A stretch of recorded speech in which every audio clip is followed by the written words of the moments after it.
Welcome back to another episode of Two Average Husbands. I'm your host, Jake. I'm your host, Kyle. And Jake, I'm going to introduce our guest.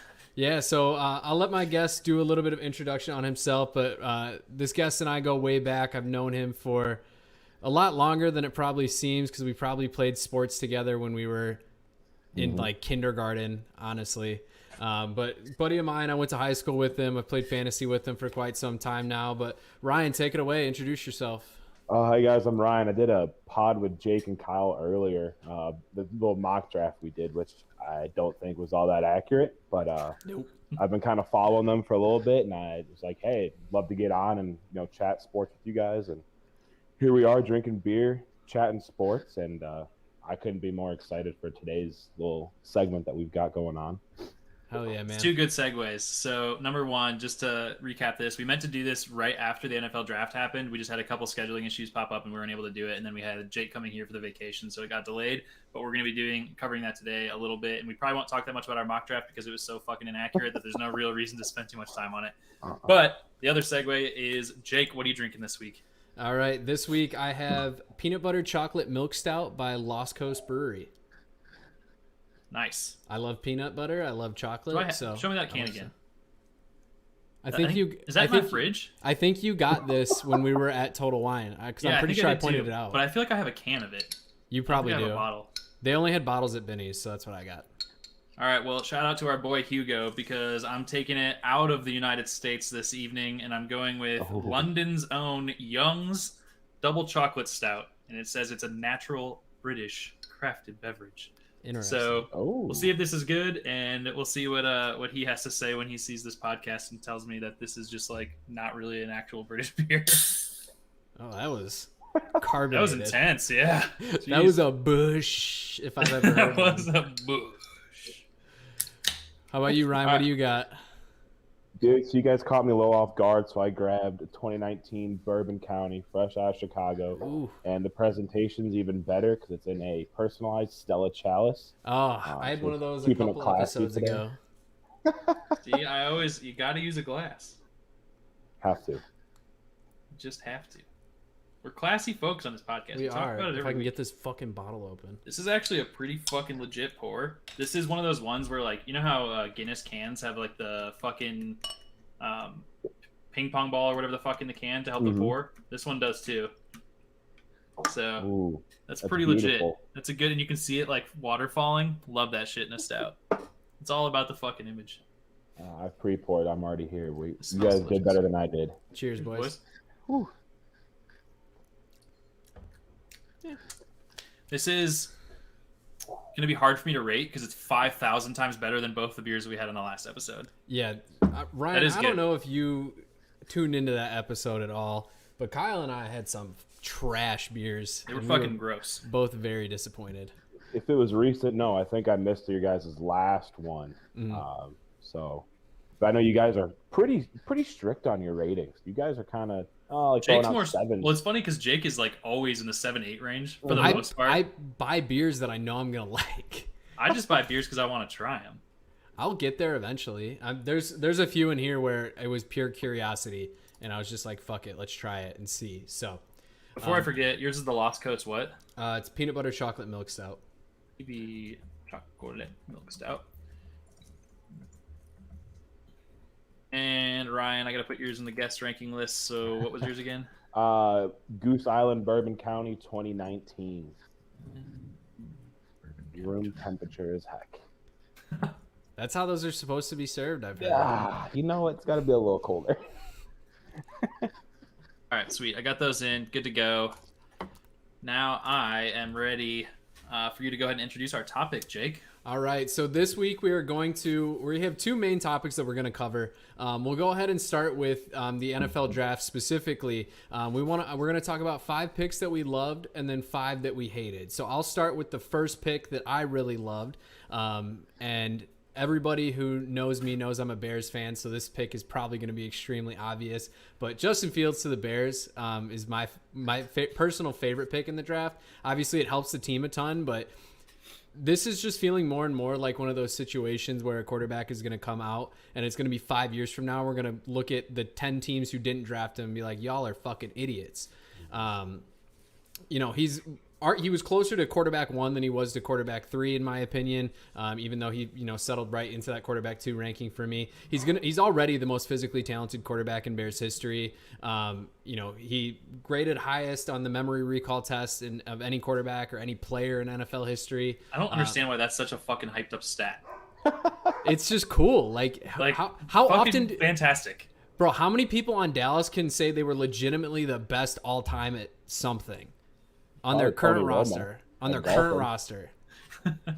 He's the best undrafted quarterback of all time. Yeah, see, it's something.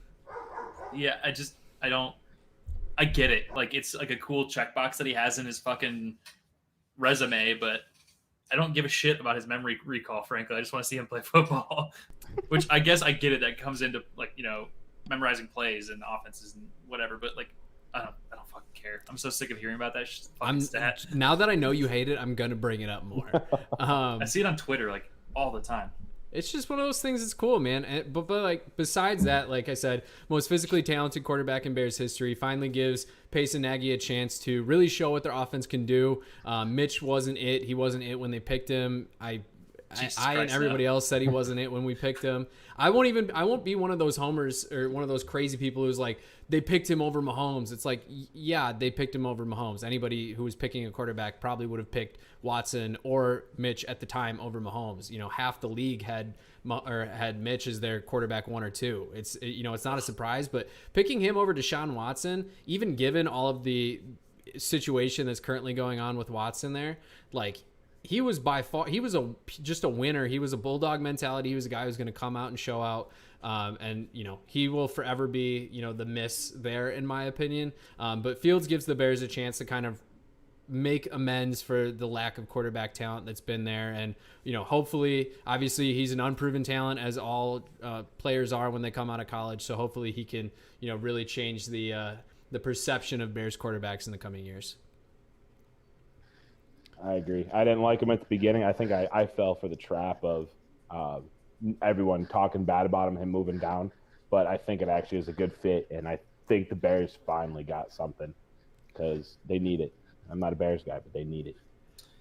Also not a Bears guy, but I can go next for my first love. Can I say one last thing before? Let me just say this, because my first love is also Justin Fields for Chicago. Oh, okay, I think they did then. a fucking incredible job of trading up for him. I wish they would have traded with Dallas, and Dallas would have just traded back, especially because Dallas missed out on the corners that they wanted anyway. Thankfully, they did actually get, you know, like a fantastic pick there. It's not going to appear on my love list just because it's not sexy to pick a fucking defensive player in your love list, but I am happy with what Dallas ended up doing, especially the trade back with the Eagles. I think doing it doesn't fucking matter. I'm going to go down a rabbit hole here with Dallas. I don't need to talk about it. My pick is still Justin Fields. I think they did a great job in that draft, and I can't believe they got him where they got him. So my one knock that I'll give on the Fields pick for the Bears is that we had to trade up to make this pick, whereas if we just lost out last year, we would have picked in the 11 spot anyway and wouldn't have even had to move. Yeah, that's fair. Which, as a guy who obviously you don't want to see your team lose, we have to recognize that with the way that the draft is done, there is a benefit to losing when you hit a point in the season where it's no longer beneficial. I'm not saying pull an Eagles and just run your fourth string quarterback out there for an entire half and make it as blatant as possible. I almost forgot about that, dude. That was absurd. But like, you have a team like, for example, the Jaguars last year. Minshew was the best quarterback on that roster from the start of the season until the end of the season. And the only reason he didn't play that much, obviously he was hurt for a little bit, but past that, it was just they were trying to lose. They weren't trying to win. And I think you can do something like that where, you know, if it's a little bit sneakier, it's not that big of a deal. But, you know, the Bears were 5-5, and if they lose out, they're 5-11, and they're picking right in that same spot. That's really the only knock that I can make for that pick. Right on. Ryan, what do you got? Number one. All right, so you guys came in big with first-round picks, and so I'm not expecting a quick conversation.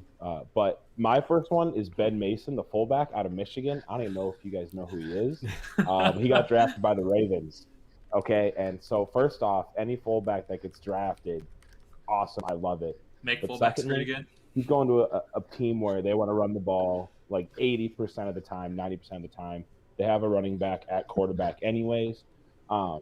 So I think it helps J.K. Dobbins. It helps Lamar Jackson. It helps Gus Edwards. It helps the city of Baltimore. It helps every fullback who is in high school and wants to get drafted. Ben Mason, he had 9 touchdowns in his career. He pounds the rock. And I think it's really going to benefit J.K. Dobbins the most. And so I like it. Again, 5th-round draft pick, but that was my favorite one because I wanted the Steelers to get him. This guy's an absolute unit. But that's my guy right there. Do you think it's a little interesting, though, that, they announced him as a tight end on the pick? Do you think, obviously, they've got Mark Andrews, Nick Boyle as their tight ends. They've got Ricard, who's arguably, it's him and Juicy Juice for the best fullbacks in the league right now. Do you think he's going to play more of a hybrid role like that, where he's going to be, you'll see him as a traditional fullback, but you also see him in on blocking downs as well, line up on the line? I think he will. I have to imagine you don't draft a fullback ever. I mean, the Steelers drafted a fullback a long time ago by the name of Jalen Samuels, and then he had a 130-yard rushing game against the Patriots a couple years ago. So I don't think he's limited to the role. He's done since then. Fuck. Yeah. Okay, calm down. He was sitting on my fantasy bench earlier, so calm He's always down. sitting on my goddamn fantasy bench doing nothing. I'm always afraid to drop him too. He just fucking sits there. Yeah. But yeah, so sorry for killing the hype on the 1st-round draft pick. Nah, dude, that's I'm glad you can feel a connection with the pick. That's great, but yeah. I'll tell you how I feel about the Baltimore Ravens. The Baltimore Ravens can consume my entire hate list because from a fantasy perspective, nobody's relevant other than fucking Lamar Jackson. So I could go on a tangent about that. I do think they are going correct. to. I do think they're going to pass more this year. But it's quick tangent. It's the main reason why I'm not drafting J.K. Dobbins anywhere. I like his upside. He's probably one of the better pure runners that came out of last year's draft class. But he's just not going to see the receiving work, and he's not going to have as much upside there just because Gus Edwards is still going to, they gave him a 2nd-round tender. He's still going to be productive running back. He had 700 yards last year. As you said with Lamar Jackson, he's always going to hog a bunch of carries as well. And just because they do run so much, and the offense, Roman's offense is built to be a run first team, even if that means the quarterback's the one running the ball. It's just going to be hard to see. And I'll talk about this a little bit later. It's just going to be hard to see a lot of upside from that offense. I think honestly, and I think I heard this on a podcast, and I can't remember which one, so I can't credit them for saying this, but I think whoever said this was right when they said that Lamar Jackson might be kind of in his test year this year, where they force him to throw the ball a little bit more just to see if he can actually be their dynasty quarterback, or if they're just going to run the piss out of him for the next 2 years and then replace him, because he's going to get fucking beat to shit if he just keeps running all of the yards that he's running and getting hit the way he's getting hit. So it's going to be potentially, like you said, Jake, he might just sit in the pocket and pass a couple more times this year and just see hey, can we use this guy as a passing quarterback and not just with his legs. So it'll be interesting to see Baltimore this year and how they execute. But either way, I have no interest in them from a fantasy perspective this year. Except for Lamar to the moon.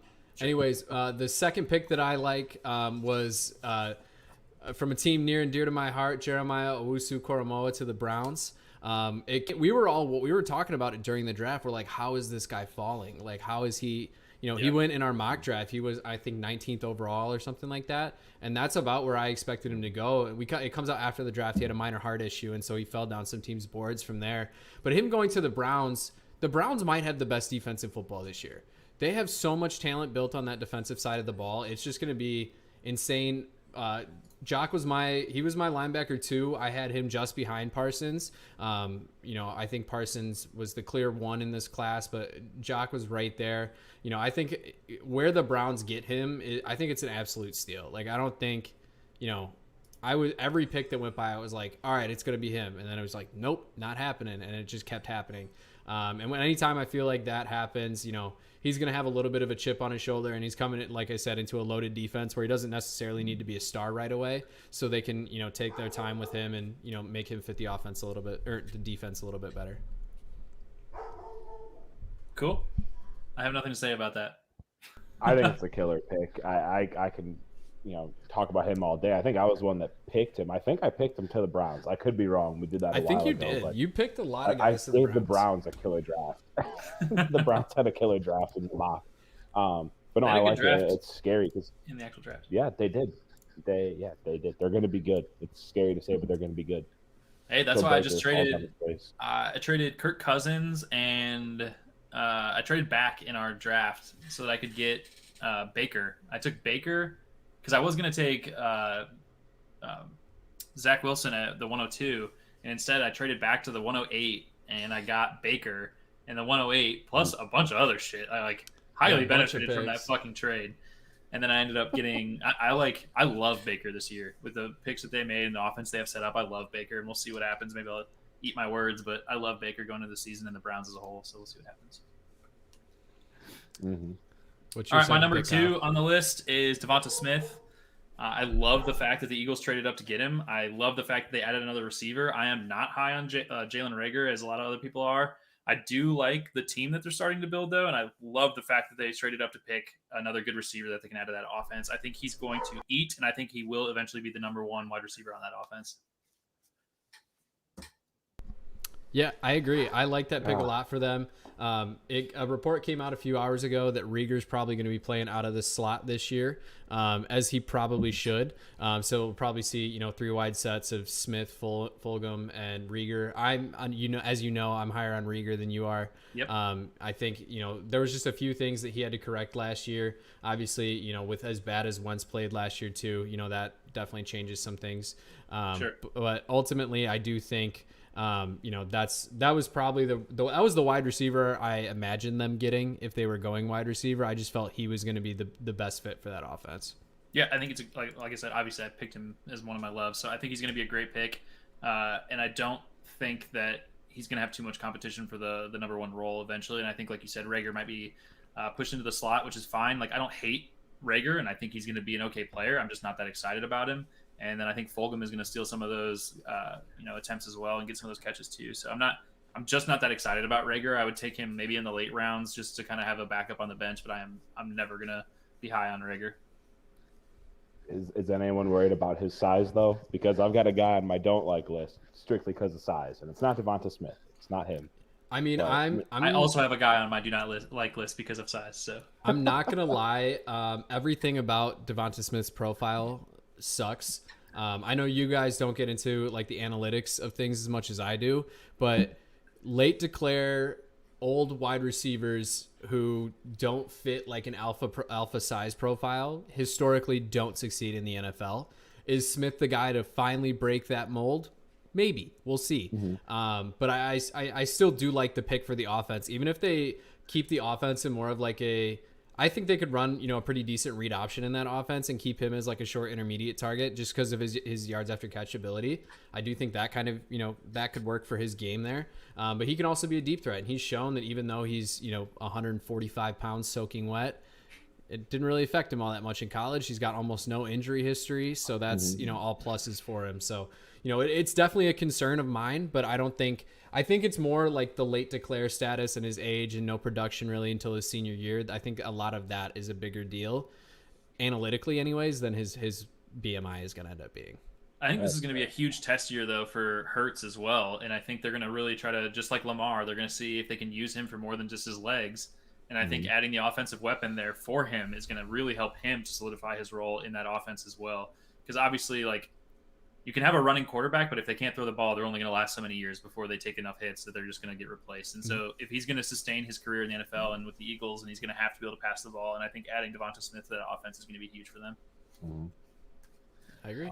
And I don't fucking like the Eagles. I actually really fucking hate the Eagles as a Dallas fan. Yeah, so you guys are both just about the pick. You guys are going to end up complimenting teams you don't like. I can feel it. It burns. It burns a lot. It does burn. So is this me now? Am I up? Am I ready? Yep, you're up. Number 2. All right. So again, I think all my loves are not sexy picks. So Jake knows I have a big affinity for this guy. My favorite one's Tommy Trumbull right here, going to Carolina. Love it. That's my third pick right there. I think I could be wrong. I think he's the next George Kittle, a blocking tight end. I mean, Kittle came out as a fullback, if I'm correct, when he was testing. He's a great blocker, but he's also athletic enough to where if he's finally featured, he's going to get his yards after catch. He's going to break tackles. And then he blocks well. So this is going to benefit, Christian McCaffrey. It's going to benefit whoever their backup is after Christian gets hurt. I think he's good. Again, it's not a sexy pick, but I think we'll be talking about him as a top tight end in the future. And if I'm wrong, I'll buy you guys a nice stout and send it to you in the mail. Yeah, I'm not nearly as high as you are on him, but I don't think that it's not a sexy pick either. I think Carolina needed a tight end. I think Tommy Tremble's got a lot of potential, and I think he's going to be a great fit in that offense. So I don't not love the pick. He's just I'm not nearly as high as you are, so I wouldn't add him to my list. But yeah, so what I wrote here for like my reasoning for Tremble being one of my favorite picks, he's the best run blocker in the class, from the tight end position, just purely, and even in the even in pass blocking, he was one of the higher rated tight ends coming out of the draft. We haven't seen him being used a ton. His he only had about 8.2% of his team's receiving yards. So obviously, he hasn't been a major receiving target, but like you're saying, he's got an 85th percentile burst score. He's got a 75th percentile 40-yard dash. So, he's not a burner. He's not a guy, Kittle I think ran like a 4.5 40. So obviously Kittle's going to, beat him in the downfield speed a little bit, but I do agree that, you could end up seeing Tremble being like a George Kittle light where he's not going to be, ever in that conversation of those, top 3 receiving tight ends. But he's always going to be one of the better blocking tight ends in the league. And I think the Carolina offense is one that probably fits him best. One where he doesn't have to, if he is out there on the field, he can play 3 downs just because they have so many wide receivers. They don't need to throw to a tight end if they don't want to. And even just from being such a good run blocker, he's going to be on the field enough, or even, run blocker / pass blocker, being on the field enough just to eventually accidentally see 5, 6, 7 targets a game. Correct. So, that's why he was my third pick here too. I loved him. As again, another Notre Dame guy. So huge for me. So it's great to see, the him in that offense, which I think fits him really well. Speaking of the stack of receivers in Carolina, I love that everybody's so low on Robbie Anderson this year because I am getting him on the cheap in fantasy, and I am excited to play him this year. And if he only lasts me one more year, I don't give a fuck because I'm getting him super cheap, and I love Robbie Anderson this year again. Yeah. But, I mean, you have him, you have DJ Moore, you have Terrace Marshall. I've got them both in my starting lineup, too. Yeah. We'll see if that sticks. I don't know. Me last year in Ryan's league with my Julio and Calvin Ridley stack. Yeah. Yep. That worked for about 2 weeks. Well, one of them's going to get injured or both of them honestly. So, correct. Speaking of, a lot of people are going to be really low on a couple Falcons players this year with Pitts coming in and Julio probably leaving. So we'll see what comes out of that. But hey, man. So I guess I'll just jump to my fourth pick then. The fourth pick that I really did like was Michael Carter to the Jets. Carter was the best zone runner in the class. It's the style of offense that he succeeded really well in college. And where they got him draft capital wise, they were able to give him, they were able to support Zach Wilson. They were to support that offense, basically being rebuilt from the ground up. They were able to give him a running back option without sacrificing, a first or second round pick on a Javonte Williams, on a Najee Harris, on obviously superior talented running backs, but Carter was a good running back in his own right. After those top 3, the reviews on the running backs ranged from, I've saw guys as high, like Carter as high as 4. I had Elijah Mitchell as my 4. Some people had Trey Sermon as their 4. So after that, it was a crapshoot anyway. And he fits the offense to a T. The offense that they're going to run is probably going to be a zone run. And I just love the pick for them because they're able to support their young quarterback. They're able to improve their running back room without sacrificing a lot of draft capital or money for a running back, which is always a bonus in my book. I love the pick. I fucking love the way that the Jets drafted. I am super excited for them as kind of like an underdog sleeper team this year. I think obviously Jake is a lot lower on Zach Wilson than either of the two of us, and we'll talk about that later, but I almost had to put Zach Wilson on my loves list, but I didn't want to do it just because I don't want to spend the entire time talking about that during this segment when we have other segments that we're going to get a little bit more specific on that. But I love the fact that they picked up offensive weapons like left and right, but they also thought about defending Zach Wilson and keeping him protected in the pocket too. I think they still have some work to do on their offensive line, so we'll see how it ends up playing out for him in his first year. Hopefully he doesn't get beat the fuck up like Joe Burrow did. But in the long run, I love the way that the Jets drafted, and I'm really excited to see them play this year. If you want to talk about for 3 seconds with the Jets, so they've got that first round tackle last year. They got Vera Tucker this year, right? Or am I making that up? I think they did. You're correct. Yep. So what happens if they go grab like a Morgan Moses who just got let go by the Redskins? I mean, that's 3 out of your 5 guys are pretty solid. Yeah. I mean, they might be if they do. I don't know what their cap situation's like, but I mean, that's a great line for a rookie quarterback. Hopefully, he doesn't get wrecked. But they got Elijah Moore too. Dude, I'm very, very excited to see the Jets play this year, and I think that's why, like, honestly, for me, I'm picking up as many Jets players as I can in dynasty leagues, just so I can sit and wait on them. Like, I got Zach Wilson at the 108 when I traded back, so I ended up getting the player that I wanted at the 102 at the 108 in that one league, and he's going to sit on my bench for a little while, and that's okay with me. Even if he does well, I've got a couple other quarterbacks that I'm happy to start and just let him sit there and develop, and I'm just going to keep an eye on him. And I got Michael Carter in a different league, and I'm really fucking excited to watch the Jets play. I can't say that enough. So. Yeah, I looked it up here. The Jets have $25 million in cap space, so they definitely could make a move like that. Yeah. And I think their line's close. Obviously they've got a couple high draft picks in there. If that line is solid, you give Wilson time to throw. I mean, we saw what he did in college, with his improvising abilities. If you give him some time in a clean pocket, he's gonna impress, and he's gonna put up. I wouldn't be surprised if he puts up the second best numbers of any of the quarterbacks who came out of this draft class this year. And a lot of that is due to, like you're saying, how well the Jets have drafted, and really given him some weapons and given him talent to work with. Plus, they lost Adam Gase, so blessed. Automatic plus. Automatic improvement right there. All right, my number 3 that I've got on my list, since Jake had to skip to the number 4, is Mac Jones going to the Patriots. I think a lot of people expected him to go earlier, potentially going to San Francisco. And I'm very happy that he fell because the Patriots picking him up is a great slot, I think, for him to wind up in, especially with running quarterbacks like Cam Newton having a definite expiration date, and he's played like shit last year too. So a lot of people blame that on him having COVID, and maybe he comes back and plays a little better this year. But I think the Patriots needed to have somebody on the back burner, whether Cam Newton plays well or not this year. And so we might see Mac Jones taking over for Cam Newton halfway through the year. Cam continues to suck, or he starts next year, who knows? But either way, they needed somebody, and I think Mac Jones is going to be a great fit on that offense, and I think he's going to carry the torch at least for a while for them. And he's a good passer, and he's not going to be running. He's going to stay in the pocket just like the Patriots love to have. They want a pocket quarterback that's going to pass the ball. I was kind of surprised when Cam Newton went there to begin with, considering the way they like to run their offense. So I think Mac Jones is a better fit, and I'm excited to see when he does step up to the plate and start. Yeah, I was talking about this in a mock draft that I was doing today. There wasn't a better landing spot for Mac Jones than his landing spot to New England there. As you're saying, he needs a team. He's going to need a team with a good offensive line. He doesn't have the mobility to improvise or anything crazy like that. He's not a guy who's going to beat you by throwing on the run, but giving him a team that's going to protect him, and again, a situation where he doesn't need to be a star right away.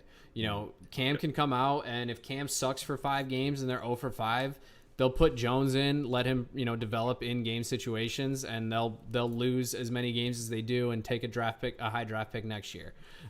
It's a perfect landing spot. Belichick knows how to work with quarterbacks of his lack of mobility. It's just an ideal fit. I think they like that type of quarterback. I'm serious. I think he wants that in his offense. He wants somebody that's going to sit in the pocket, make intelligent decisions, and throw the ball. And I think that is Mac Jones, and I think he's going to fit super well in that offense. And you have to really fucking love it when you see somebody walk up to the podium to take control of their pick, and they're just fucking stoked about it. Like there can't be anything better for you as a team owner and like a management team to see a guy that you pick come up to the stage, just fucking shit-eating grin and talking to the commissioner going, "This is what I wanted." That has to be super exciting for them to see him just ecstatic to come to the team. Like, you can't want anything, more than that. Like, the right attitude coming to the team, plus he's got a good skill set. So I'm really happy about Mac Jones going to the Patriots.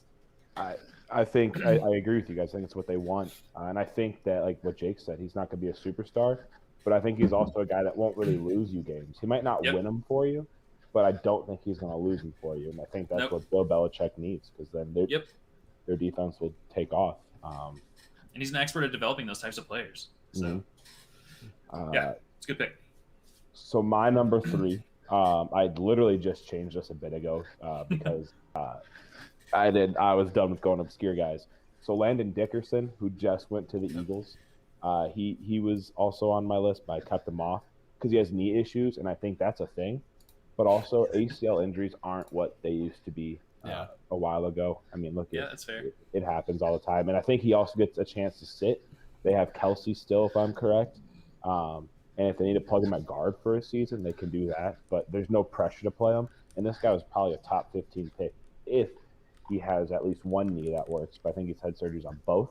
Yeah. And so that's a big red flag. But, I mean, that guy will maul people all day long. And it just makes the Eagles that much better with Hurts, with Miles Sanders. So Miles Sanders is dog shit. I think, honestly, straight up, I think he's going to get replaced. He's going to get Gainwell. No. Hold on. He's going to get replaced simply out of the fact that I don't think the Eagles are going to pay a running back that kind of money, the kind of money he's going to command. But I also am on the Miles Sanders sucks train, but I've been looking into him a lot more. And a lot of what I found out, which I could do a whole episode on, and I'll probably do a whole episode on like my fantasy opinions at some point of like redraft guys or even dynasty guys. He's a lot better than we give him credit for, and I think a lot of his struggles were due to the fact that Carson Wentz was so fucking terrible last year. Bullshit. Call bullshit. I told you. I remember talking to you. I was talking to you in Discord the moment that Hurts took over as quarterback, and I told you very directly this is going to suck for Miles Sanders. Why? Because he is supposed to be drafted as a pass-catching running back, and he dropped the fucking ball all the time. So now you have a quarterback that's good on his feet, and so you don't need Miles Sanders anymore. What you need is a pass-catching running back that you can give dump-off passes to on a run-pass option scheme, and Hurts is going to do that with Gainwell, because Gainwell can catch the fucking ball. And so maybe Hurts sits there and does the majority of the actual carries, but you're going to have Gainwell taking a lot of those touches because he's going to be the one that's catching the ball. Maybe not right away, but it's going to happen. I mean, yeah, Miles Sanders dropped the ball a little bit here and there, but even just from a rushing perspective, he had 7 drops last year. That's not unheard of. Like we have to have a lot of drops. One, you have to be receiving a lot of volume in the passing game. You know, there were, for what it's worth, he's injury prone too. I don't see Miles Sanders sticking around and being their guy. I really don't. How many running backs do you think have averaged 4.9 yards per attempt with over 325 carries over their first 2 seasons? Are you talking about rushing specifically, or are you talking about catching? Specifically rushing. That's what I'm saying. I think Miles Sanders is going to be the ball carrier. I think Gainwell's going to take the passes. I think Gainwell's a little raw. I like him, but I think he is a couple years away from being. He's not Antonio Gibson. He's not. That's fair. He's good. He's an athlete.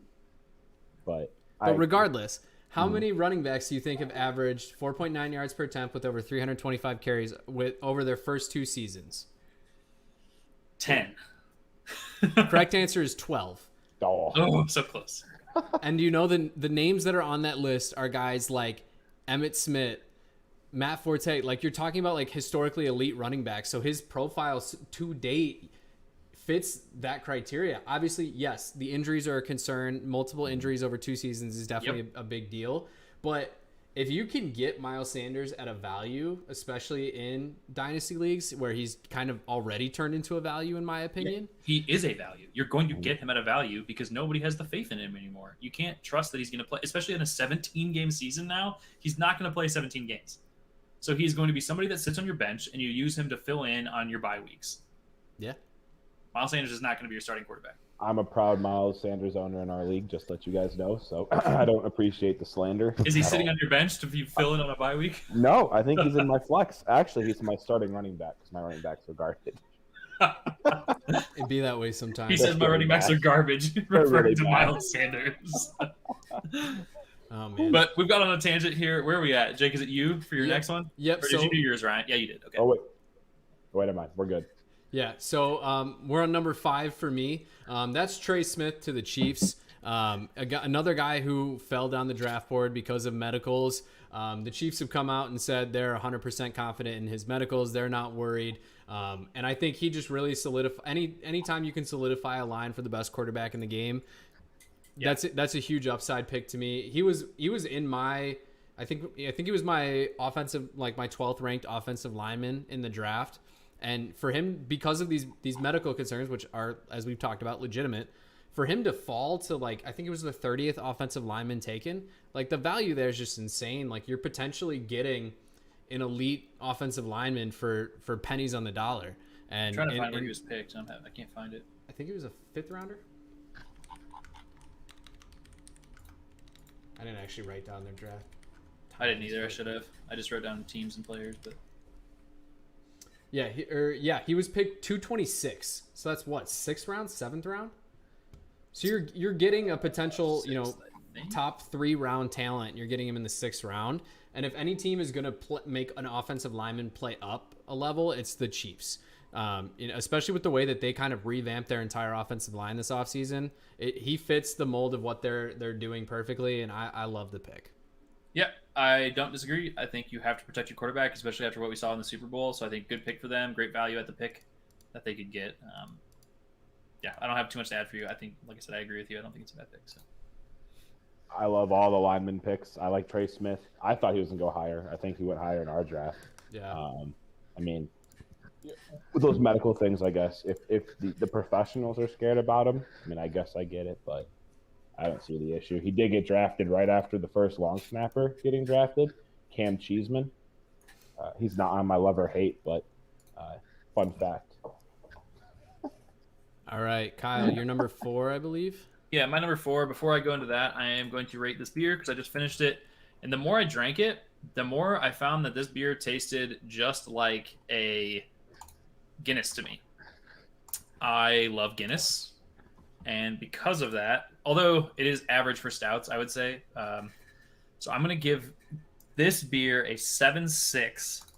It is a good beer, but it's very, very similar to Guinness. So I think you could, and I'm pretty sure this is more expensive than a Guinness. So I'd probably just buy a Guinness if I was going to get another one. Makes sense. I'm going to give mine a 5.8. It's fine. It's nothing special. It's good. I'll drink it again, but it's not a beer I'd go out of my way specifically to get. Fair enough. I guess I'll hop in too. You guys rate pretty stiffly. I'll give the Bourbon County a solid 7. It's one of the more famous mass-produced ones, I think, at least in the area. Yeah. But it's nothing special. And 2019 was not a great year for it, but it wasn't 2017 terrible. though. I've got one sitting up there. The 2017 is my favorite one that they've done so far. I almost took that down, but I didn't. This year's was fine. Maybe it was just me, and I was already a little drunk when I started drinking it, but it tasted like soy sauce to me, which I thought was really weird, but kind of good at the same time. You kind of liked it? Like yeah. The exotic soy? Exactly. I was like, it's not bad. I can do this. All right. Pick number 4 for me. And I had a hard time with this one, and I made the pick, and I'm happy with the way that I ended up doing this. But I think, honestly, this could go in a love or hate column, depending on how you want to analyze the team as a whole. But Javonte Williams going to Denver, I love the pick in the end. I think with Phillip Lindsay now gone and out of the way, and Melvin Gordon in the final year of his contract, they had to have somebody that's going to come in and replace and be their guy. I think Javonte Williams is a fantastic pick for them, and I think he's going to be a great running back. The reason why I say I have some confliction there is because obviously they need a fucking quarterback, and they had the capability to take one, obviously, and they would have had a good quarterback that they could have taken as well at their position. But that being said, I think Teddy Bridgewater is going to beat out Drew Lock in this season, and I think that they're going to be fine with Bridgewater playing. Drew Lock, there's no way they just stick with him for the whole season. I think maybe even he comes out of preseason and the off season and starts maybe a couple games, but I think they're eventually going to go to Bridgewater for the duration of the season, and then maybe he can hold them out for a year while they buy some time and then go get a quarterback. But Javonte Williams, I think in the meantime, is going to be a great pick, and he can sit behind Melvin Gordon, take some of those touches. I think it's shitty for Melvin Gordon owners, which I am one in a league for sure. But while he develops, I think he's eventually going to be the guy, and I think he's going to be a fantastic weapon on that offense. Unpopular opinion, they start Drew Lock the whole season just so they can lose and draft Sam Howell or Spencer Rattler next year. It's not a terrible idea for them, honestly. It would suck for Denver fans, but fuck them. You're building a dynasty, not a season. So, well, I wouldn't even take one of those quarterbacks next year, personally. I don't know if I'm sold on any of them yet. It's too early, but I think you just roll with Bridgewater or something that following season. I think Bridgewater's a great quarterback. I think he's way better than Drew Lock, and I think he's done well when he's filled in as a temp starting quarterback in the places that he's gone. I think he has some work to do as well. He's not going to be your number 1 all-star quarterback, and he's not that exciting, but he's going to do the job, and I think he's going to be consistent for them for the most part in Denver, and that's why I think there's no way they stick with Drew Lock. He is not their guy. It's kind of like Trubisky, and I think they're going to hopefully veer away from him before they just sit on him too long. and give him too many attempts. So they need to just let Bridgewater come in, be the guy for a year or two while they get somebody else. I think Drew Lock's biggest highlight was lip syncing that Rick Ross song on the sideline. Everybody loves that shit. Dude, I think I even saw it on Twitter. Like, this is the best Drew Lock moment so far in the NFL. Yeah, it was cool. I give him props. The best part was that they asked him about it after the game, and he was like, "I don't even remember what song it was." He was like, "I was just in the moment." All right, so my number 4 is, and I was hesitant on this too because it's a size guy, but Rondale Moore. I guess he measures small, but if there's one team that can run a college-style offense with a college-sized player and do it well, it's Cliff Kingsbury's college-style gimmick offense with a college quarterback. It's a college offense. It's a college team with good college players, and he will fit in. He's going to light it up. The fact that you just said he measures small, or like you guess he measures, he's 5'7". Yeah. And it's not just a measures small, kind of. He is fucking tiny. He's okay. How tall is Devonta Smith? 6 foot. Oh, okay, never mind. 5 inches taller. This guy is short. So, yes, he is short, but he's also got one of the best pure athletic profiles that we've ever seen. But that being said, you don't need every one of your wide receivers to be a big downfield target. There's nothing wrong with having a short guy who can just sprint across the field and nobody can catch him. You know, we've seen plenty of guys succeed like that. That's what Kyler Murray's for. He can't throw the ball and catch it. He is short. He's like the same height as They're trying to build the shortest offense in the NFL, I think, is the running joke, and it's hilarious. Pretty close. It's going to work. If we see a 3-wide set of Andy Isabella, Rondale Moore, and Christian Kirk, it might be the shortest. I will say that I am actually very, very excited though to watch Arizona this year, and I think as they have a couple more years probably with DeAndre Hopkins as an elite player, I think it's going to be super exciting to watch those guys because I think they're probably going to be another kind of like sneaky contender this year, and it's going to be fun to watch. Mm-hmm. The great thing too is that I live in Arizona and I can pop up there and see a couple games this year too and go watch it in person. I got to watch as he just Kyler Murray absolutely just popped off 2 years ago, and I had him as my starting quarterback in fantasy too. So it was just I was fucking losing my mind. Kyle, if you see Rondale Moore in person, let me know if he looks 5'7" or if he looks like 5'8". I am not that big of a dude, and I am taller than him. So I don't know. I don't know. He's small. I get it. I'm excited for the offense. Don't love Rondale Moore. That's fair. That's fair. Again, this is the year of outliers where we're going to have to see guys break out of traditional molds. You know how many wide receivers over or under 5 foot 9 inches tall have ever recorded 3,000 career receiving yards? Why do you keep looking up these fucking obscure where do you get stats? these from? Bro, these are just Twitter. Just follow. Get on fantasy football Twitter. You find this random shit out all the time, and then if you anything like me, it just sticks in your brain. Stat? One. Ah, damn. One. Cole Beasley is the only wide receiver listed under undrafted 5'9". receiver too. Talk about Dallas guys that were just super successful as undrafted free agents. Not Steve Smith? No, Steve Smith was. I think he was listed at 5'9". Oh, you said under 5'9". I thought it was 5'9" and under. Oh, no, under 5'9". So Cole Beasley's the only one. But yeah, it's Cole Beasley is a fucking champ, by the way. That motherfucker played with like a broken fucking leg in the playoffs. He's still a shitty rapper though. I don't give a fuck about his rap career. All right, Ryan, what do you got? For my number 5? Yep. All right. So again, not sexy, and maybe it's just because I'm a Steelers fan. Percy Harvin III, the big unit punter. I thought he was related to Percy Harvin, so I was really excited. There's no relation, but this guy is a boomer of a leg. First African American to win the Ray Guy Award, and he can throw a spiral. So trick plays are on the dot. He's going to be a Hall of Famer in 20 years. You heard it here first. I love it. Bro is 5'11", 263. Yes, absolute he probably chops unit. that big and tall, but just for the big sexy. It's awesome. I love him. I want the jersey. He's number 6, if anyone cares. I love punter picks, so I'm down with that as well. You definitely love the non-sexy picks, and I love. Oh yeah, that's what we're here for. I'm not sexy. My picks aren't sexy. It's great. It's all great. All right, Kyle, wrap us up here. All right, my final pick, and it's purely from a team that needs to make a lot of contingency plans this year, and I think that this is absolutely the right thing for them to do, especially with the limited number of picks they had in the draft, and that is Davis Mills going to Houston.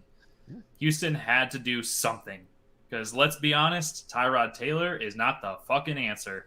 And on top of that, you're not going to have Deshaun Watson. Like there's no doubt in my mind that Deshaun Watson does not play a single snap for the Houston Texans this year. I think it's going to be Tyrod Taylor for a couple games. There's a chance maybe he plays the whole season if he can be successful and not puncture a fucking lung randomly and get Justin Herbert to take over.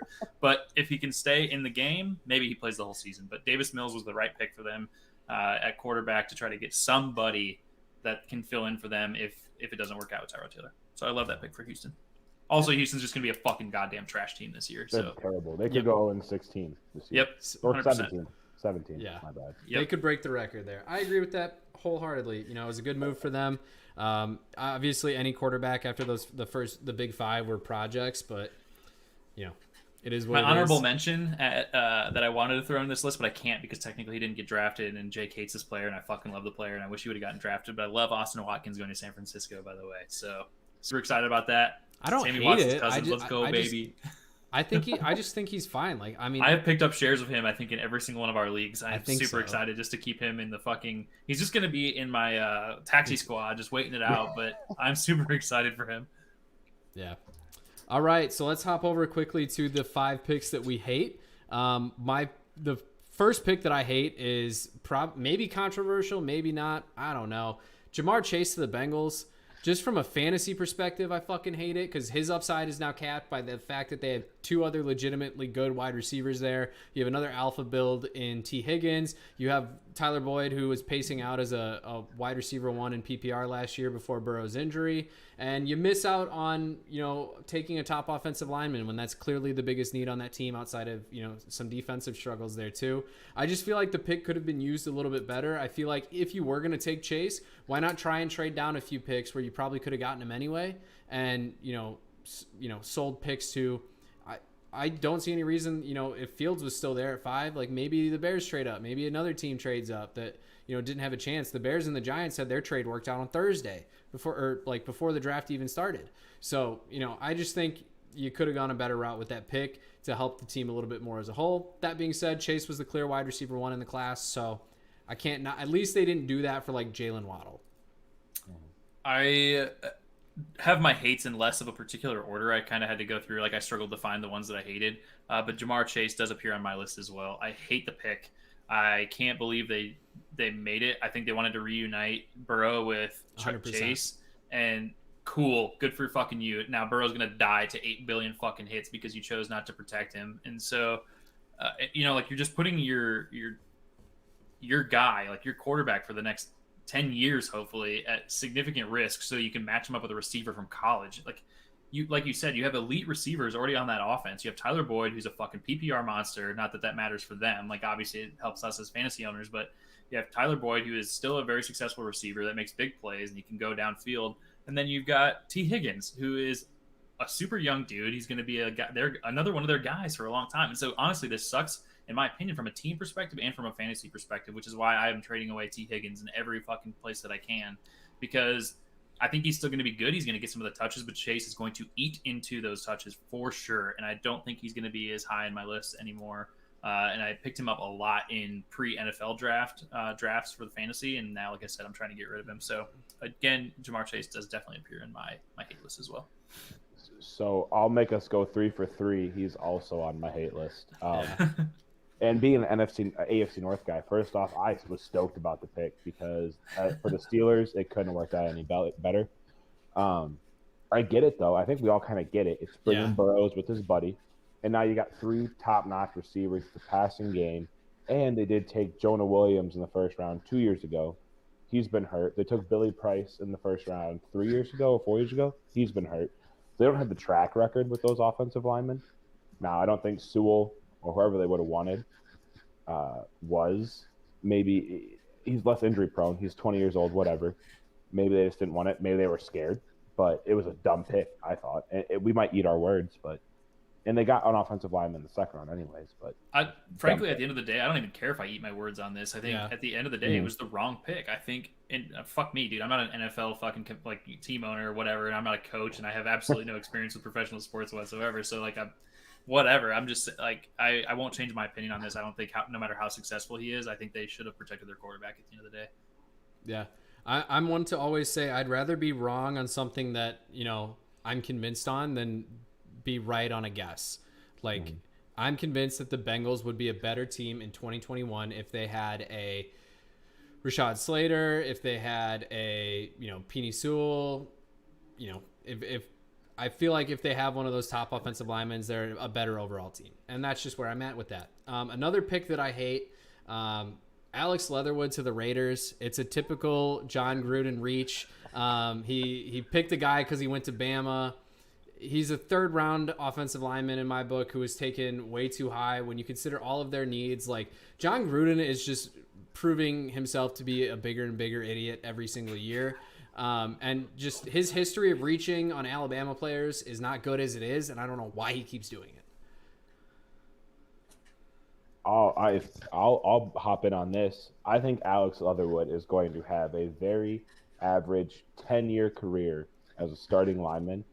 But at pick 17, you don't pick a 10-year average offensive lineman. Yeah. He's fine. He's not big. He can play guard or tackle, but I agree with you. He was on my list as well. You guys keep stealing mine, so I'm just going to log off now and catch this later. But yeah, I agree with you. Terrible pick. All right, my number one, because I don't have anything to add to that conversation. I don't pay that much attention to defensive players as a whole, honestly. I look at Iowa Hawkeye players, and I get really excited when they get drafted, and that's about it. And none of them appeared on my love list, so sorry. But my number one hate, and this probably is my absolutely number one hate, is ETN going to the fucking Jaguars. I don't get it. What a stupid fucking pick. What a fucking stupid pick. They had the opportunity to get Fields and then continue to develop in so many other ways. They're like, well, let's take back-to-back Clemson players. Like, why? What the fuck do you need Travis Etienne for? You have James Robinson, which is a giant goddamn kick in the nuts to James Robinson. I think that's what pisses me off the most, is he came into your team and he fucking balled out, and you just said, fuck you, I'm drafting a fucking running back. And we've seen time and time again teams wasting too much capital on running backs. A first-round pick, you have to be like the elite of the elite to be considered a first-round running back. For like, if I was a GM, just because of the money that I'm going to have to pay you, the commitment that I'm going to have to you. When I have a guy like James Robinson on my team, he's not a superstar. He doesn't have the home run potential that ETN has. He doesn't have the passing skill that ETN has. I do think ETN is better than James Robinson, but with almost no investment in the running back position, there's so many better ways you can improve that team. You have so many holes on defense. You have additional offensive holes. Every single tight end that you have on your roster is a blocking specific tight end. Like, there's just you could have gone every one of them. You could have gone a Pat Freiermuth there. You could have gone a Brevin Jordan, even though I think both of those would have been reaches in that draft pick. You definitely should have probably gone safety. I just think it's a knock to him. It's a knock to Chenault's value goes down. Now you have essentially four guys who are competing for passing work, and then James Robinson, who's going to be your goal line back, your third down guy. I think they said they wanted ETN to be the third down guy. I think it's more than likely going to be flipped. I think Robinson's a better blocker than ETN is. So I think it's more likely that we see Robinson take over the third down role there, or at least the goal line role, it just puts a knock onto every single one of their values for a fantasy perspective. And I agree that one wasn't on my list, but I do hate that pick. I just love the fact that everyone's hyped up on Urban Meyer going to the fucking NFL, and he gets Trevor Lawrence, everyone's stoked, and then everything else that I was seeing in this draft, I was just like, God damn it, what the fuck? And they had so much draft capital in this draft, and I think they just squandered a lot of it. And like you said, you could have developed in so many different places that would have been more helpful to your team as a whole. And you can give even if James Robinson's not your guy for the long haul, he's gonna fucking work for you, and he's gonna put in a ton of time just to try to look. He balled out. And wasn't he undrafted? Yeah. Yep. And so it's I don't get it, man. Like you said, you don't have a ton of investment there. He's somebody that's still going to work hard for you, and now you are just squandering the talent that you have and the pick that you had, where you could have developed in a number of different ways, and you're just kicking this dude in the fucking dick that just put in absolute work for your team, and you're just never mind. Oh, and by the way, Urban Meyer wants to fucking ETN to be a wide receiver apparently, and I don't know if the intent is just to give him some work on catching the ball because they just wanted I looked into that a little bit more, I guess, because of Lawrence's shoulder surgery on his labrum. they wanted him to like take fake snaps, and like he wasn't really throwing a whole lot, but because of his shoulder injury, he couldn't hand the ball off anyway. So they wanted to at least just keep him out there and keep him getting work. So it's not interesting. That sounds terrible. But also at the same time, you have like Joe Mixon was lining up out wide, and the excuse that they gave for him doing that in OTAs was they didn't want him to accidentally run into Burrow. Like, so, you know, it's obviously coach talk is coach talk, but yeah, especially when you have Robinson on an undrafted free agent contract, why not wait till a better running back class in 22 and 23? The next two running back classes are so much better than this class was, deeper all the way around. It just seems like there's a better opportunity there. Yep. You guys took a lot of my thoughts on this, and this is one of my picks, so I don't mind expanding. But first off, I don't know if you draft a quote-unquote third down running back in the first round. Yeah, that was some coach talk bullshit, like trying not to piss James Robinson off on draft night. But then secondly, so you guys also have a good point with like the money and stuff. James Robinson is probably making almost the minimum, if not the minimum. Yep. And now you're committing 4 years of draft slot, 20-something, 23, 24. And in the Steelers drafted Najee Harris, which I think I'm okay with. He's heads and above in my mind as an NFL player of Travis Etienne. He's a fine player, but you don't draft the third down running back. And Kyle, are you from Illinois? Did you grow up in Iowa? Okay, so where in Iowa? Northeastern, Cedar Falls, Waterloo area. Okay, so Rockford's like 50, 60 miles from you. It's 50, 60 miles from us in Cedar Grove. Yeah. He's a local guy, so screw the Jaguars, screw Etienne. Worst pick ever. James Robinson's a dog. He's local-ish enough. We're big James Robinson guys now. Yeah. Dude, I've been a big James Robinson guy. I tried to trade for him in a lot of leagues to keep him like in keeper leagues or dynasty leagues. I've tried to pick up James Robinson, and obviously this, I don't know. Like I said, we could beat this horse probably to death all day because I think this is just like the most infuriating pick in the draft for me. Like I thought, like I said, I could just bitch about it. I just don't get it, and I think it was silly to fucking just as bad as it is to pick up Jamar Chase for the Bengals. I think it's way worse to just try to pair up Etienne with fucking Lawrence. I just fucking dumb.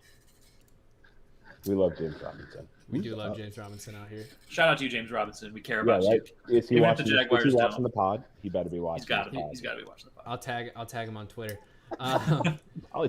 So the next pick that I hate is another Jacksonville pick, as we talked about Urban Meyer just fucking everything up in the draft. Walker Little to Jacksonville. The reason I hate the pick, second round pick, 45th overall. The man has played one game since 2019. One game. Yes, he's a big dude. When he has played, he's been a very good offensive lineman. With as deep as this class was, if you liked Walker Little, you probably could have gotten him in the 4th or 5th.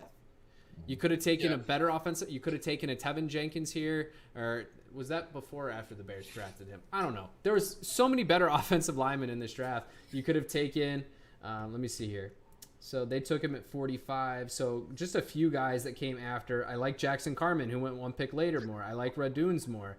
I like Creed Humphrey more. I like Brady Christensen more. I like Jalen Mayfield more. Like the next 5 linemen off the board were better value picks. It just seems like another stretch of a college coach. That's what Gruden is in my mind. He's just an old school college coach who's stuck in the NFL because he signed a 10-year, $100 million contract or whatever the fuck it was. And it was just a bad pick. Like, there's just so many better options there. Yeah, I don't have a ton to add on this one. I don't like. I've already kind of spewed my spiel about how I don't like the way that Jacksonville drafted outside of Trevor Lawrence. So we'll see how Urban Meyer ends up. I don't know if he's going to be successful. The big thing, like kind of his excuse, I suppose, is that he's used to being able to just hop out there as a college coach and get the players that he wants because he can offer them the right, fucking scholarships or opportunity to win or whatever. Probably a bunch of under the table money. And cash and strippers and shit and massage therapists that are going to fuck him or whatever it is with all the controversy going on. But anyway, like there's a lot of things that he could do as a college coach that he can't do necessarily as an NFL coach. And I don't know if this is just an adjustment period for him, which is unfortunate because it was a massive draft capital year for the Jaguars. But I don't know. We'll see how it all plays out for them. Maybe I'll eat my words on this one too. Jake, I love talking, big linemen, not sexy picks. Walker Little, I agree with you. I heard, I haven't watched him play because when he played, I was 25, 24. It's a long time ago. I heard he's a good-looking guy, but when he's played one game, I mean, that's only one more game than you have played in college football in that time frame. which is kind of scary. I mean, it's kind of like taking a Jake Perry or a Walker Little almost at this point. Yeah, it's obviously I'm not 6'7" and 320 pounds. I'm sitting over here 5'10" on a good day and 155 pounds. It's it's not obviously it's not the same situation, but it kind of is. Like you're taking a huge flyer on a guy because you like his physical profile, which is fine. People do it all the time. That's why Kadarius Toney's a first round pick. But like I don't like it. There was so many better options here. And just so we have time to talk about the Mack and Wilson debate here, let me fire off my last two that I have here. This one, probably mostly from a fantasy perspective, I hate it, but also just from a real life football perspective, I hate it.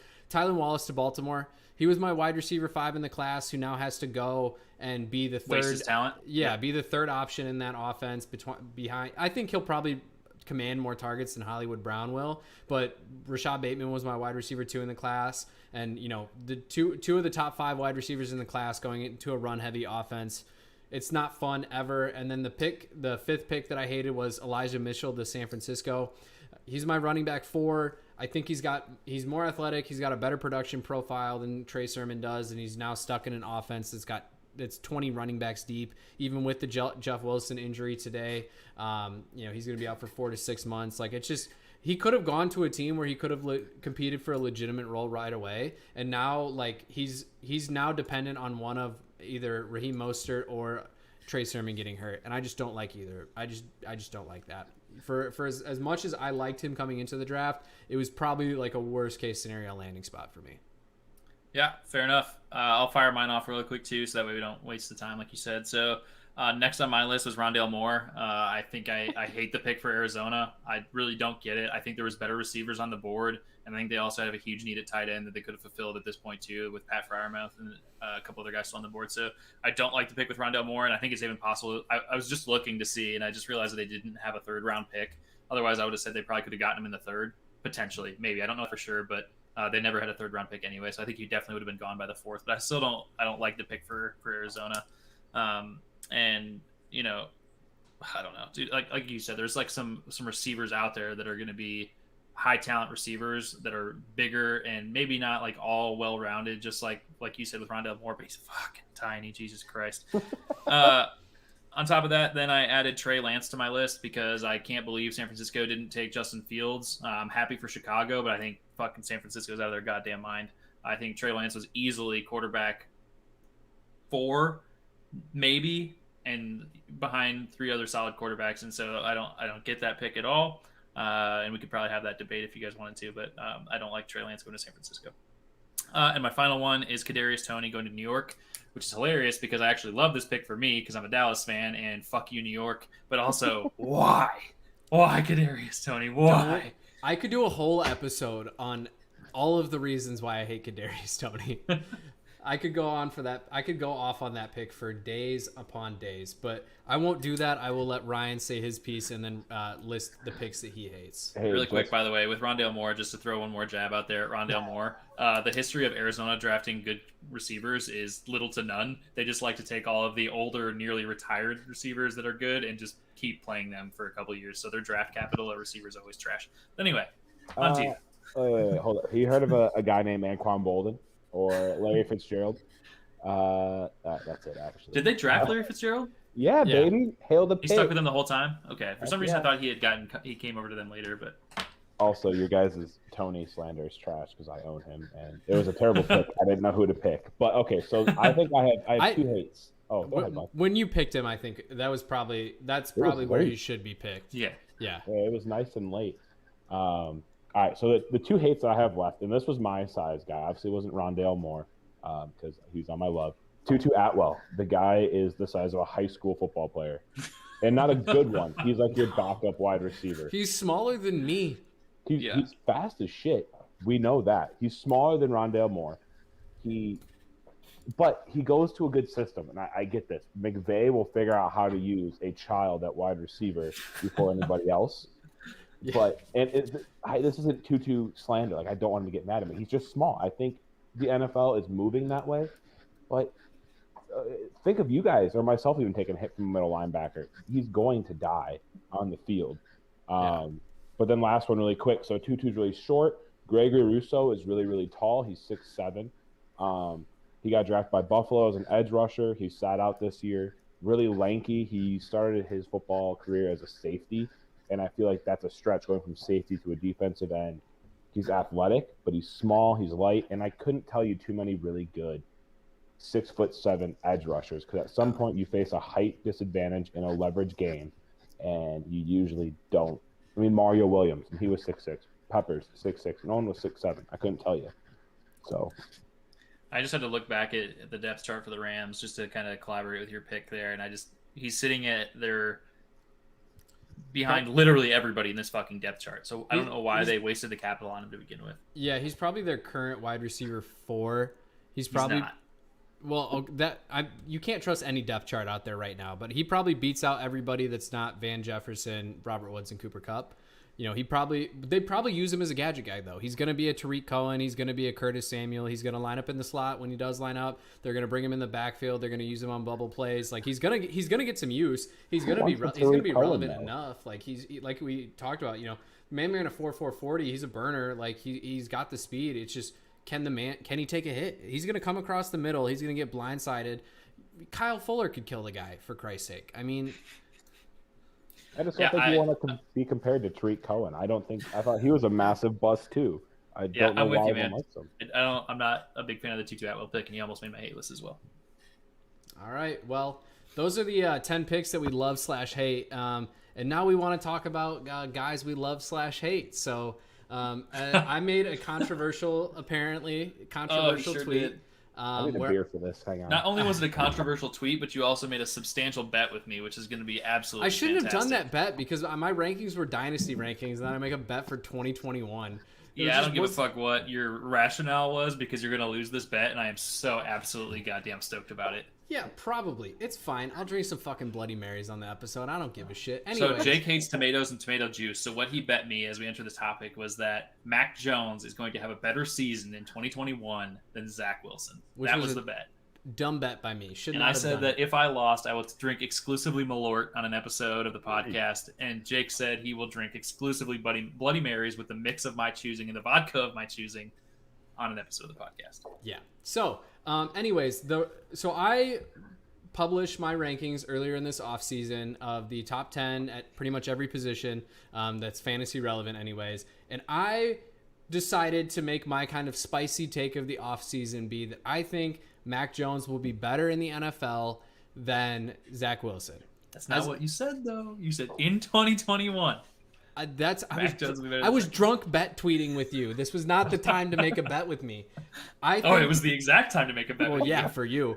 I think that over the course of their career, I do think Mac Jones will have a better NFL career than Zach Wilson, and here's my reasons why.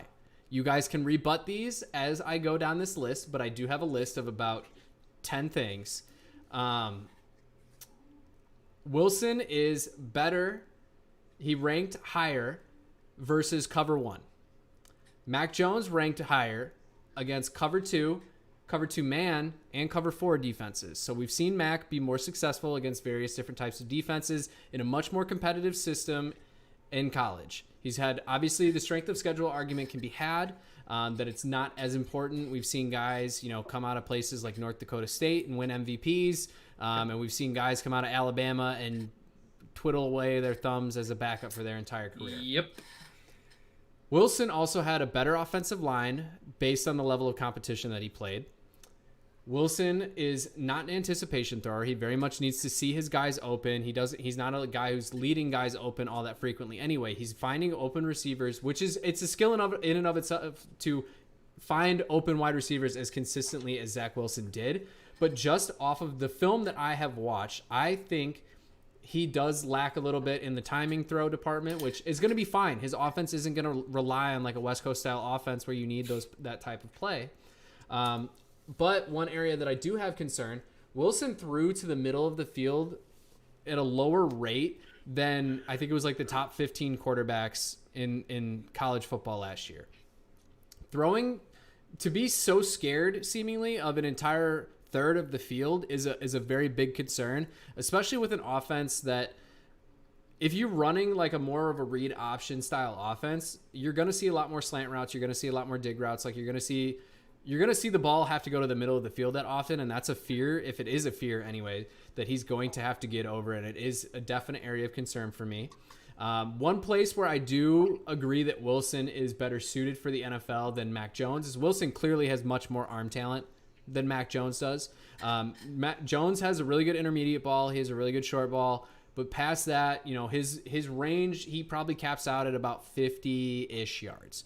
In his pro day, he was underthrowing guys who were in that 50 to 55-yard range with no pads, no pressure, and being able to step into the throws, whereas we saw guys like Wilson, Kellen Mond be able to, run to their weak side and throw on the run and throw 65-yard dots. Like, Wilson very clearly has much more arm talent than Mac Jones, but I think Jones has I think he's more football IQ. I think he understands the pocket a little bit better, and he's not, there were times where I think Wilson, he had to kind of he had to stay in his comfort zone, which was being in charge. And that's not always going to be the situation that you have in the NFL, where he's not going to be able to scramble out of the pocket and, wait and have 6, 7, 8 seconds to get a guy open like he did in college. Like, it's just not going to happen consistently enough in the NFL. So he's going to have to develop a lot of his anticipatory skills and his understanding of his surroundings, I think, to be as successful against pressure in the NFL. Alabama's wide receivers, they've had plenty of, first round draft pick wide receivers over the past few years. Every single one of them that was asked the question said that they preferred catching balls from Mac over Tua. I guess this matters maybe a lot, maybe a little. Maybe it's that Mac doesn't throw the ball as hard, so it doesn't hurt their hands when they catch the ball. Maybe it means that they think that Mac is a better quarterback than Tua. I don't think Mac is a better quarterback than Tua. I also don't think that Tua is that good of a quarterback, in my opinion. Too early to say, but I'd kept Fitzmagic. Probably. I do think Jones is a better anticipatory thrower, and as a result, I do think that he can fit in scheme. He's less scheme dependent. He probably will succeed the best in a West Coast style offense, and he's going to be able to succeed when he has he can just make timing throws and he doesn't have to rely on his arm to throw guys open. But I do think that he fits current NFL offenses a little bit better, especially the offense that he ended up going to in New England. I do think he fits that well there. And he's not as athletic. He's probably, I still stand by my tweet that Ryan disagreed with, that I could run a faster 40-yard dash than Mac Jones. But Mac showed elite pocket awareness. He was one of the best at understanding, his space in the pocket and when he could move up, when he didn't need to move up. And I just think he handled that really well. I do still not love Mac Jones as an NFL quarterback, but at least until 2023, I think Mac Jones is the better quarterback. If Wilson is developed well in his offense, I do think he has a much higher ceiling than Mac Jones. In that quarterback 4-5 range, I'll take the floor over the ceiling, though, which is my main reason for Mac Jones over Zach Wilson. Rebut my arguments. Christ, I feel like I don't have to. I feel like you just convinced me even more that I like Zach Wilson. Agreed. I feel like the only thing that you told me in that entire thing was that you think he doesn't anticipate the throw well, and fine, and that he's not going to be able to scramble and buy time. I don't think he's going to need to, and I think they're building this offense around him. I think he's got good weapons this year, and I think they're going to continue to build for Zach Wilson, not only to protect, but to give him options to throw. But also, he's fast, and he's good on his legs, and I think from the film that I saw, because I very rarely watch film on players, but I watched a lot of fucking film on Zach Wilson, because I knew I was going to take him at the 102, and I wanted to confirm my pick. And I think he's got great vision. I think he's got great arm skills. I think he can move, and I think he's capable of being an NFL caliber quarterback. And I think from what I've seen from him, I haven't watched like highlights or tape or anything if it's available from his camp right now. But I think from what we're hearing from the players that he's being surrounded by is that they're very excited for this season, and that he's performing and taking control of the field and doing what he needs to do as a quarterback to run that team. And I don't think you convinced me in the slightest that Mac Jones is going to be better. I am not excited about Mac Jones. Although he is on my love list in terms of where he ended up, and I think he's going to fit that offense well, I am not ever going to think that Mac Jones is going to be better than Zach Wilson. So you guys really nailed stuff on the head that was really cool and informational. But here goes why Zach Wilson is better. First off, now, I don't know how loosey-goosey we're allowed to get on this podcast. As loosey-goosey as you want. He is a Mormon in New York City. He is not going to get in trouble. He's not going to catch mono. He's not going to go out clubbing. He is going to go home and go to bed at 10:30 and wake up and watch film. He's going to be a great character guy. And it's nothing. I'm not like slamming Mormon. I should probably go back on that. He's not going to have those temptations. And maybe he will. Maybe we'll see him on Breaking Amish in 8 years. Whatever. Okay. But great. Secondly, he has really nice hair with a headband. And if you're a quarterback with swag, like Kyler Murray, who rocks the headband, Jim McMahon, I think, rocked a headband. He rocked shades. Who cares? Great quarterback. And then lastly, he has the nearest arm strength of a Patrick Mahomes. So that's my only cool football thing for Zach Wilson. What is Mac Jones good at doing? Throwing to All-American wide receivers while playing on All Madden, and the defense is playing in rookie mode because they are that much better than everybody else. He smokes a mean stogie after winning games. Cool, but his lungs will be bad over time after smoking stogies, so he can't evade pressure. And lastly, he couldn't evade fucking pressure if he never smoked a stogie in his goddamn life. You better have the best offensive line fucking protecting him. The man is built like a fucking Lego character. He's gonna talk like this. You see that fucking strut out to fucking accept the pick? That man, he has no swag. And if you put Trevor Lawrence's hair on Mac Jones, he kind of looks like a girl. He does absolutely look like a chick. Zach Wilson would look like a total dude with Trevor Lawrence's hair. So, have you seen actually the pictures of Zach Wilson with Trevor Lawrence's hair? Because he definitely looks like a woman. Look it up. Look that up. Look it up. Well, we're talking about it. You'll see. He definitely looks like a woman too. Zach Wilson. That being said, though, like I said, Jake, I think the one thing that you do have is a valid argument that I will accept is that the fact that, but Ryan kind of countered this too with like one of his valid football points there is that Zach Wilson at BYU definitely had an easier schedule and just like a lower level of competition at the college game than Mac Jones did. But also, like Ryan mentioned, like Mac Jones had fucking elite receivers that he was throwing to throughout his career. And so I don't think that Mac Jones is going to be as successful going to a downgrade in receiver as Zach Wilson will be going to an increase in competition. I think Zach Wilson is going to continue to make good decisions. He's going to be mobile, and he's going to have a fucking arm of a little golden Mormon god, and he can continue to throw that ball downfield.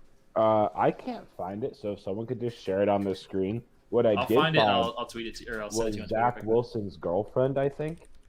And again, if he has a girlfriend, New York is no temptation. He is going to be celibate, and he's going to win. He's going to unleash a whole nother mode that we've never seen from a quarterback. So Zach Wilson to the moon with Dogecoin. Oh God. So no, don't do it. I still do like Zach Wilson. I do think that Wilson probably will be better this year, which is why this bet was stupid and I was drunk and shouldn't have taken it. I do think I made some legitimate points though. You know, Zach Wilson had the best numbers against a cover one defense. Mac Jones consistently performed well against various different styles of defenses. Does that place their ability to read those defenses? Maybe, maybe not. But I do think we also have to consider that even though Mac Jones had great receivers, he had a really good offensive line. He's going to have that at the professional level. Like he's still going to have guys on the Alabama team that were big parts of that offense who are never going to play a snap in the NFL. There's going to be people who are part of that BYU team who may never play a snap on the NFL. It's, obviously that the competition argument isn't everything, which is why I don't make it a huge point.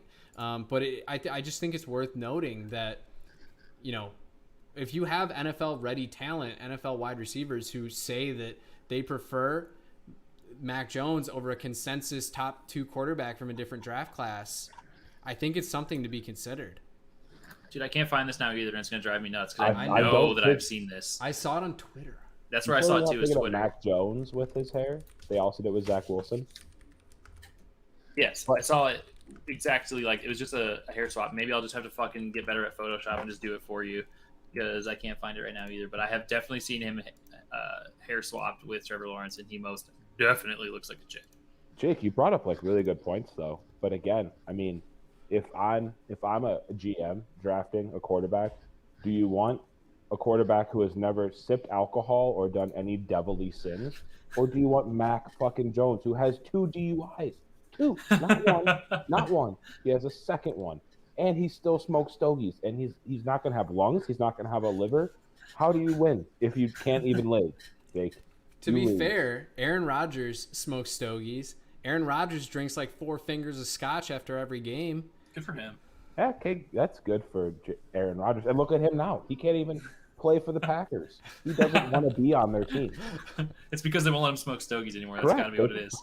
They're trying to pull the scotch bottle away from him. Because they have Jordan Love. And Utah State, I think, is also a Mormon school. So Jordan Love is probably pure. I don't know. I'm all aboard the Zach Wilson train. I am so excited to watch him play, honestly. And I think if you would have made the debate with me of a Justin Fields, Zach Wilson debate, I think you would have had a lot more legitimate points to make and that we could have had a more in-depth conversation. The fact that you don't think Justin Fields is quarterback 2 is mind-blowing to me. I don't totally disagree with you. I am very excited with Zach Wilson and his play. I think that there is a conversation to be had about the more well-rounded quarterback that Justin Fields is. That doesn't make me less excited about Zach Wilson, but I think if we would have made that bet, I probably wouldn't have taken it because that's a conversation to be had. I think Mac Jones is not in that same conversation at the same caliber of quarterback, and I think you are absolutely incorrect, and I think Zach Wilson is going to not only just blow the piss out of him in 2021, and I'm going to love watching you drink Bloody Marys, but I think also Zach Wilson is going to have a good career around with the Jets, very, very clearly wanting to build that offense around him. Last thing, since you brought up Justin Fields, I think I saw like a Chipotle thing. Is he a vegetarian or a vegan? I don't think he's either. I think that's just what his order is, but I could be wrong. Who orders sofritas and likes meat? Not me. I want all the meat. So I would want a meat eater as my quarterback too. So that's somebody that can keep the protein up. Yeah. What are some of the other fucking vegetarians in the NFL? Aren't there quite a few? I feel like there's at least a couple. Cam, Von Miller is, I believe. Name a good player, then we talk. Von Miller? Cam Newton of old. Achilles. He doesn't have an Achilles right now because he didn't have meat. The meat. That's why Cam Newton got COVID. Got to be. He was a vegetarian. I'm telling you, why would you look like Dan Campbell would never have any of these players on his team on the Lions. They eat raw steak when they come in the building. Fields did turn to a vegan diet, but that's all. That statement is also not true because I found another article that says he still eats eggs and fish. So he's fine. He's picking lean proteins. So he's getting a his liar. healthy. He's getting lean proteins. He's getting his healthy fats in there. I don't know. All right, I'm trying to look this up right now. I found an article with some plant-based players. Isn't Tom Brady also a vegetarian, by the way? Actually, yes, he is. He's the first one on this list. Tom Brady, vegetarian. Cam Newton, vegetarian. Theo Riddick, vegetarian. David Carter, vegetarian. Derek Morgan, vegetarian. Daquan Jones, Colin Kaepernick, Andre Patton. This is not a good list. Best quarterback of all Tom time, Brady. vegetarian. Okay. That's great. Tom Brady also looks bad with his shirt off. So does Mac Jones, but it doesn't. You can look bad with the shirt off if you're married to Giselle Bundchen. Dude, that might actually be my favorite thing that came out of the draft is the Mac Jones Tom Brady body pick comparison. I think that shit was so fucking funny and I love it. The one where Mac Jones is standing on the sideline and the caption was like, "The man looks like a Lego." I don't think I've seen that one. I gotta look it up. Let me see if I can find it. Mac right there with Jones looks Zach like Wilson. a Lego. Mac Jones Lego. I'm just gonna search. Oh, yep, here we go. I'm just gonna share it in the chat. Copy link to tweet. I see it. Oh my god, that's good. I really like that. Don't get me wrong. I've talked a lot of shit about Mac Jones, but I had to make a spicy take, okay? And I'm not gonna make a spicy take about not one of Trey Lance, Justin Fields, and Trevor Lawrence being top 3 quarterbacks. If somebody's going to give me a challenge and bet me something that I absolutely do not want to do, like drink Malort, I'm not going to say yes on a non-spicy or on a spicy fucking pick. I'm going to make a very conservative pick and the right decision when it comes to drinking some shit like Malort. Sorry for all you fans of Malort out there in the Chicago Malort is delicious. But Zach Wilson will never know. Zach Wilson will never know, and he's also going to be better in 2021. So Jake is just going to love drinking tomato juice towards the end of the season. Yeah, fucking probably. It's Hey, fine. what qualifies as better? I missed this part. Like, what's a better? I want to know what better is for the fans. I do you think mean, we. Yards? So I think we use Okay, seriously. an advanced metric. Oh god, Jake's going to come up with some bullshit that's going to try to make it No. seem like he wins this. Right? No, we'll use it's mostly referred to as like Dakota is what most people call it, but essentially what it is, it's a composite of their completion percentage over expected. So it rates their skill level as a quarterback in completing passes that they in theory shouldn't be able to complete, compared with their expected points added per play. I think we could just make it easy and just do like touchdowns thrown versus interceptions thrown. Or Okay. steaks eaten. But then do you say Shit, wrong quarterback? Damn. all right, how about we do both? So we'll do a combination of yards, touchdowns, interceptions. That'll be like one metric. And Total yards, touchdowns, interceptions. And then my metric will be the other one. Yeah, And if we'll if there's a tiebreaker, It's shots drank. Stop trying to get Zach Wilson to lose. Oh wait, shit. I'm going backwards. Shots not drank. Yeah, exactly. The least DUIs is the tiebreaker. Correct. that's fine. We can do that. I can live with that. Okay. I hope. All right, man. Down to a tiebreaker. That covers everything that I had for this. Zach Wilson, let's go, baby. Mac Jones is a fucking Lego. So that's all I got on the topic, though. We had a good conversation there covering things. If anybody has that picture of Zach Wilson with Trevor Lawrence's hair, please tweet that at me or send it to me on Instagram and a DM on the Two Average Husbands account or whatever. But Speak the Devil, quick plug for that. So the number 2 AVG Husbands on Twitter and Instagram. Feel free to follow us and continue to spit out feedback for us. Sorry, again, this is a pre-recorded episode. We are trying to stop doing this and do our best to give you guys live content because that's what the people want. We try to give the people what they want. That being said, because of some scheduling conflicts, we are going to be switching our day to a different day. We'll get back to you guys on that on Twitter and probably Instagram as well, just to let everybody know what that's going to look like moving forward. Thanks again for Ryan to join us again and have a good conversation with us and a good draft recap. You can find him on Twitter as well at @the_first_RJN. And then Jake at JakePerry34 and me at Kyle and her son on Twitter. So feel free to follow us all and continue to engage with us as Two Average Husbands. Thanks again for an awesome episode and coming to listen to us. Jake, you can take it from here. Yeah, like Kyle said, Ryan, we appreciate you taking some time out of your night to come on here. We'll definitely, have you on whenever you want. If you just want to hop on and chat the normal shit that we talk about, if you want to come on and talk football, we're always happy to have guests on here. And we appreciate what you added to the conversation tonight, even though you just had to point out a million times how pure Zach Wilson is. Ryan will definitely have to come back when you're drinking the Bloody Marys when I win that bet, too. Yeah, probably. I'll make them for you I'll make them for you. That's what I'll do. All right. Yeah. Perfect. There we go. I'll go over to Ryan's and I'll just have my wife there ready to drive me home after 12 different shitty Bloody Marys. Perfect. Because Kyle's going to... Not because you made him poorly, Ryan. Because Kyle picked some shit pop-off vodka. And I'm drinking like vodka. God, they're going to I probably won't even be mean about that just because it doesn't matter. Like, I could pick any mix and you're going to hate it. Probably. So it literally doesn't matter. But also, we did find out when I visited Kyle that there's a lot of foods and vegetables that I didn't think I would like that I did like. So Jake's growing up in his taste palette a little bit. I'm becoming slightly more of an adult. But like Kyle said, we appreciate all of the support that you guys give us. We thank you guys anytime you leave a like on the videos. If you listen to our podcast on iTunes or Spotify, we do appreciate that every single time. So thank you guys again for tuning in, and we will see you all next week. Peace. Thanks for having me, boys. Absolutely, man.